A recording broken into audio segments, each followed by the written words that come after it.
கட்டி போரடித்தாலும் ஆளாது சென்னல் என்று ஆனை கட்டி போரடிக்கும் அழகான எங்க நாடு அயோத்தியாபுரி பட்டணம். அயோத்தியாபுரி பட்டணத்தை ஆண்டு வந்த தசரத மகாராஜனுக்கு நாங்கள் 4 பிள்ளைகள். ஆமா. ராமச்சந்திர மூர்த்தி ஒன்று, இளையோன் இந்த லட்சுமணன் ஒன்று, மூன்றாவது பரதன், சத்ருகன். நாங்கள் 4 பிள்ளைகள். அப்படி 4 பிள்ளைகள் விஸ்வாமித்திரன் வார்த்தையை கேட்டு தாடகையை சம்மாரம் செய்து என் தமையனார் இருக்க முடியாத ராமச்சந்திர மூர்த்தியும் நானும் சென்று அதான் ஜடனுடைய வெள்ளை வளைத்து வளையாத வெள்ளை வளைத்து தமையனா இருக்க முடியாத ராமச்சந்திர மூர்த்தி அன்னையா இருக்க முடியாத வைத்திய கரம்பிடித்தார். நாட்டிலே ராமபிரானுக்கு பட்டாபிஷேகம் என்று அங்கு ஆனல தோரணம் மகர தோரணம் கட்டி வண்ண வண்ண குழப்புகள் மாட்டிய நாளைய தினத்தே ராமச்சந்திர மூர்த்திக்கு பட்டாபிஷேகம். அப்படி என்று எங்கு பார்த்தாலும் பறைசாற்றி விட்டார். கூடிய வார்த்தையை கேட்டு என் தாயா இருக்கிறேன் கைகேசி 14 வருஷம் ராமாவனம் சென்று வர வேண்டும். அப்படி என்ற உடனே என் தாயா இருக்கும் தாயா சுமக்கிறையா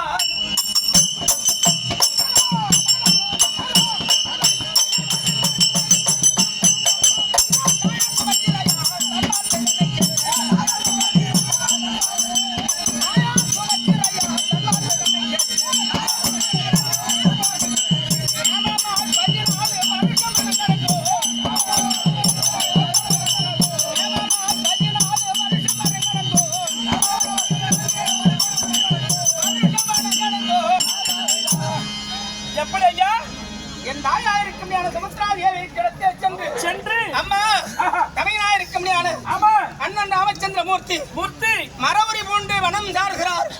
ஆகையினாலே நானும் சென்று வருகிறேன். அப்படி என்ற உடனே என் தாய் சொன்னது, அப்பா விழித்த கண் விழித்ததோடு இருந்து அவர் உடனே இருந்து 14 வருஷத்தையும் 14 நாழிகள் கழித்து வர வேண்டும். அப்படி என்று என் தாய் கட்டளையிட்டது. அப்படி என் தாயினுடைய வார்த்தையை கேட்டு 14 வருஷம் கழிந்து அங்க என்ன சேர்ந்தது?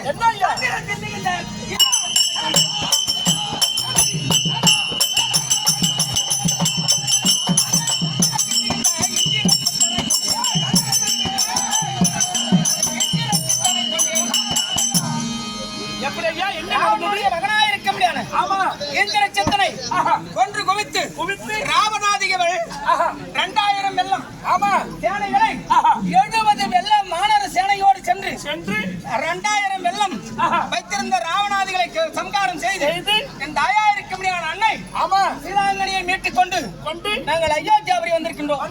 ஒரு குறை என்பது கிடையாது. இன்றைய தினத்திலே தமிழா இருக்க முடியாத ராமச்சந்திர மூர்த்தி அழைத்திருக்கின்றார். நான் வந்திருக்கின்ற ஒரு சொல்லி பார்ப்போம்.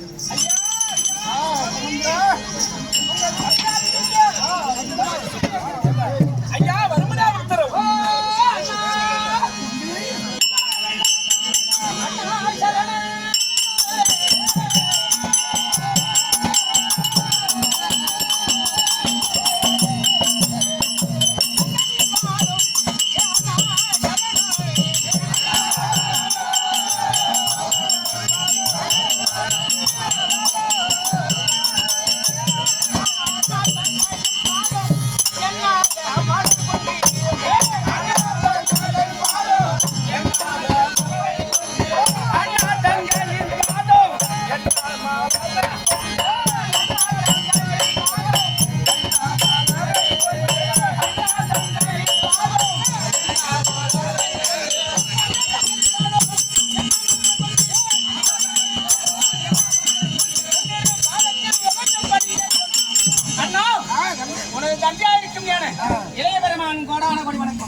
யாதொரு குறை வாராமல் கலக்கமில்லாமல் சுகமாகத்தானே வாழக்கிறது. கண்ணியமான ஒரு வார்த்தை என்ன ஒண்ணு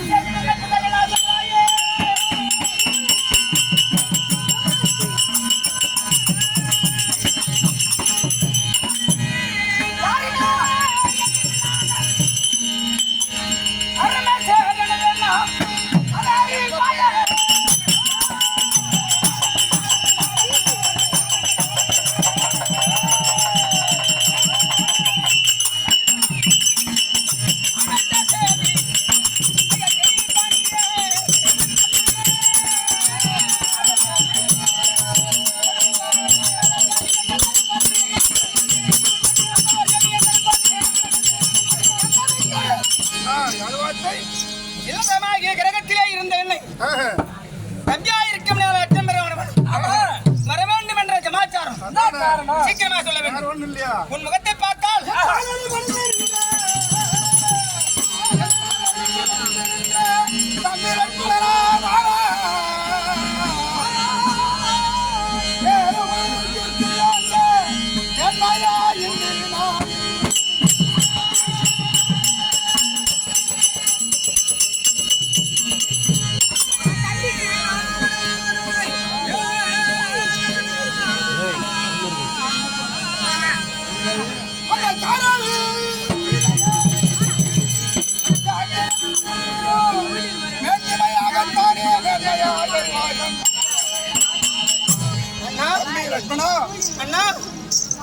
உற்றார் உறவினர் கூட இருக்கும்படியான சொந்த பந்தங்களை எல்லாம் வெறுத்து இன்றைய தினத்திலே நாம் காலகத்திலே தெரிந்து கொண்டிருக்கும் பொழுது தமையனே தாயா தமையனே தந்தை என்று சொல்லும்படியான வாக்கியத்திற்கிறங்க என் கூட இருந்த தம்பி லட்சுமரா இந்த காரியத்தை உன்னிடத்தில் உரைக்கும் பொழுது என் மாமாகப்பட்டது பதறுகிறது. அதனால் நீ தடுமாறக்கூடாது. சொல்லுகிறவர் தன்னுடைய தந்தை என்று நினைத்துக் கொள்ள வேண்டும். தமையனாய் இருந்த போதிலும் தந்தையாகப்பட்டவர் உரைக்கின்றார். மகன் தந்தை காற்றும் உதவி இவன் தந்தை எண்ணுற்றான் பொன் என்று சொல்வார்களே என்ற திருவள்ளுவர் வாக்கியத்தை வண்ணம் பிதாவின் சொல்லை தட்டுகிறவன் மகன் அல்ல அப்படி என்று சொல்லும்படியான தத்துவத்திற்கு இணங்க உன்னுடைய மதனி என்னுடைய தேவி சீதா பிராட்டி ஜானகி அப்பேற்பட்ட ஜானகியின் மீது இந்த அயோத்திமாபுரி பட்டணத்திலே வாழக்கூடிய வண்ணானாகப்பட்டவன் ஒரு பழுது உரைத்து விட்டான். அது என்னவென்றால் கவனமாக கேட்கணும். என்ன வார்த்தை? மனவருத்தம் கொள்ளக்கூடாது. அது யாதென்றால் சீதா பிராட்டியை லங்கேஸ்வரன் என்று சொல்லக்கூடிய ராவணனாகப்பட்டவன் சிறையெடுத்து வைத்திருந்தானே அவனை கொன்று மீட்டு வந்தோமே அந்த காரணத்தை தன் மீது பழிவுரைத்து தன்னுடைய பாரியாலை அடுத்தான் வீட்டிலே விட்டிருப்பவன் அந்த ராமகுலத்திற்கு இந்த ரஜகுலத்திற்கு அடுக்காது என்று உரைத்து விட்டான் ஒரு பொன்னான். அதனால நாமும் ஒரு சூரிய குலத்திலே பிறந்தவன் அல்ல. அப்பேற்பட்ட மதன் என்று சொல்லக்கூடிய சீதையை காட்டிலே விட்டு வருகிறேன்.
ஒரு அரசாங்கத்திலே இருந்து தன்னுடைய மனைவியை மனம் வந்து அவன் கொண்டு போய் காட்டிலே விட சொன்னான் என்றால் அதை கேட்டு இளைய பெருமானா இருக்க முடியாத லட்சுமணன் கொண்டு போய் காட்டிலே விட்டான் என்றால் அந்த பாவத்தை நான் எங்கே போய் தொலைப்பேன் அண்ணா?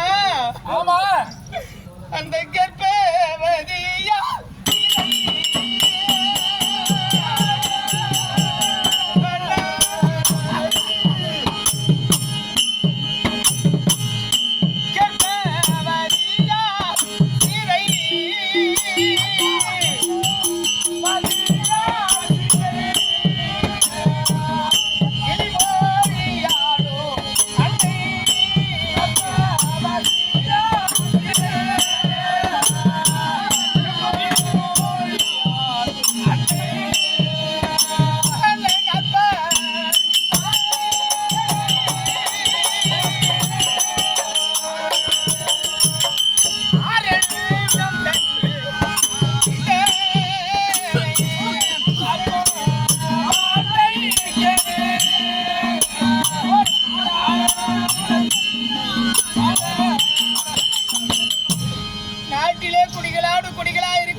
என் தாய்க்கு மேலான தாயை கொண்டு போய் ஆரண்யமான காட்டகத்திலே விடு என்று சொல்கின்றாய் அண்ணா.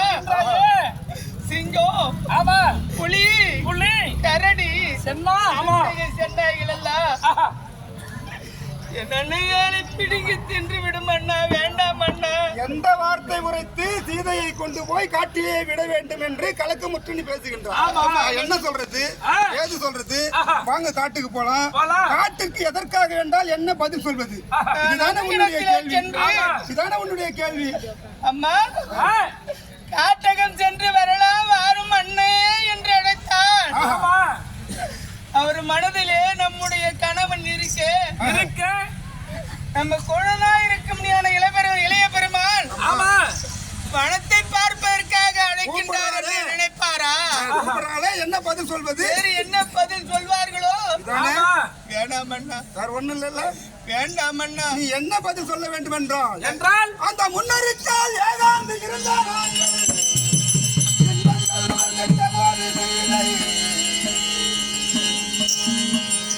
அன்னருக்கால் ராமனை பார்க்க விருப்பம் என்றால் மன்னவன் ராமந்தானம் அழிக்கையாய் உழைத்தான்.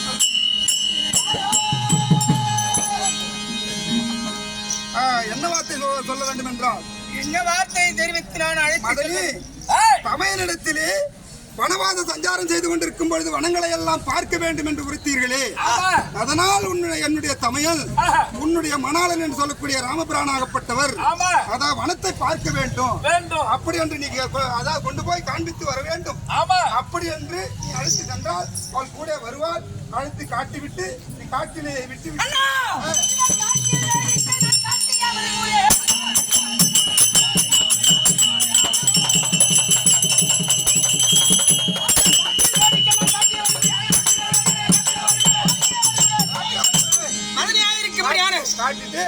மதுரையா இருக்கும் சீதா பிராட்டியை கொண்டு போய் மன வேடிக்கை காட்டி உடனே அழைத்து அரண்மனைக்கு கொண்டு வருகிறேன். அடுத்துமே வருகாது தம்பி.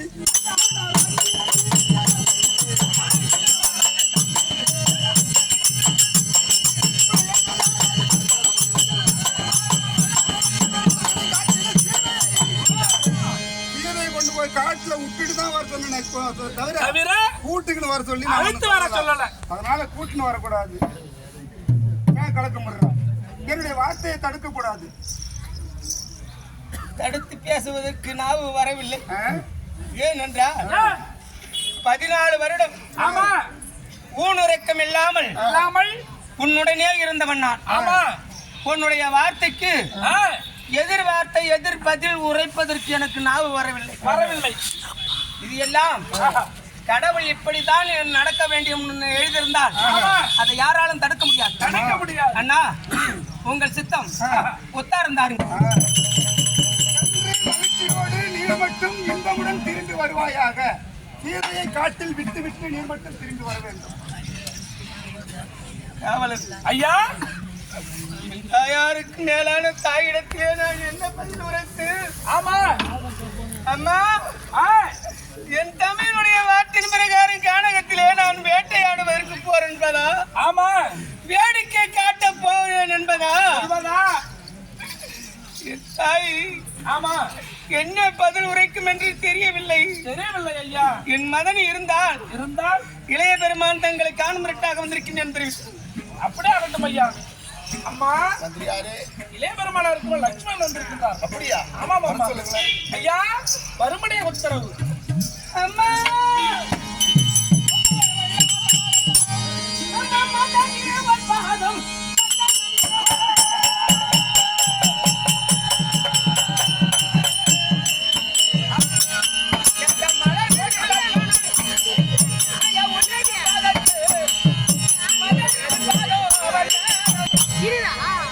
அன்னையே, உனது மற்றொன்னாய் இருக்கும் இளைய பெருமான் சரி, என்னடி பண்ணிருக்க?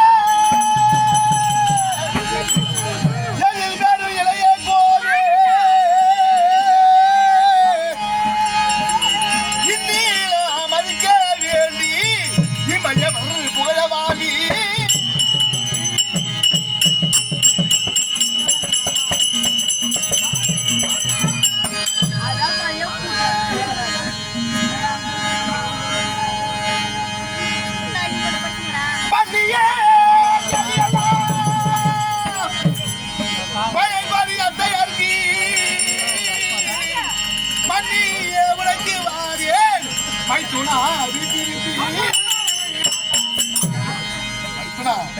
அம்மா, பாதத்திலே படுத்தபடியினால் பெரியவருடைய ஆசீர்வாதம் பற்றி பல நாடுகள் வாழ்ந்திருப்பாய். அம்மா, புகழுடன் வாழும் உலக மதனியாளே, கையிலில்லா காணகத்து இருளுடன் வேடிக்கையாவோ, பெருமையாய் காத்தியாவோ, இசையில்லா வருவோம் அம்மா, சிறமகை இல்லா தாயே, இருளரகத்தில் ஏறுவோம். அண்ணே, என் தமையனாருக்கும் ராமபிரான் ஏற்கனவே வன வேடிக்கை பார்க்க வேண்டும் என்று நீங்கள் தெரிவித்த வார்த்தையின் பிரகாரம் சரி, தம்பி லட்சுமணா, உன் மகனியா இருக்கும் யார வைதேகியை கொண்டு போய் ஆமா, வன வேடிக்கை காட்டி காட்டி அழைத்து வாரும் என்று தெரிவித்தார். என்னுடைய ஆகையினாலே ரதத்தை செப்பனம் செய்து விட்டேன். சரி, ரதத்தில் ஏறி ஆரோக்கியத்தால் வன வேடிக்கை பார்த்து வரலாம் அம்மா. மைத்துனா, செல்வதை பத்தி எந்த ஒரு மனபேதமும் கிடையாது. இருந்த பொழுதும் குடும்பத்திலே பெரியவங்க இருக்கிறாங்க. என் மாமியா விளக்கப்படியான கௌசலை இருக்கின்றார். அந்த மாமியிடத்திலே அழைத்து ஒரு வார்த்தை அவங்களிடத்திலே சொல்லி அதன் பிரகாரம் நான் வருகின்றேன். நீங்க எங்க வீட்டில் இருக்கல? ஆகட்டும் அம்மா. யார இங்கே சுமக்கிறா? அம்மா அது சீக்கிரமாக சார்ந்து சென்று மாமியா விளங்கும்படியான கௌசலா தேவி இருந்தால் இந்த மாதிரி அழைத்தார்கள் மருமகள் அப்படி என்று கொண்டு வா. இதோ சின்ன பிராட்டு அழைக்க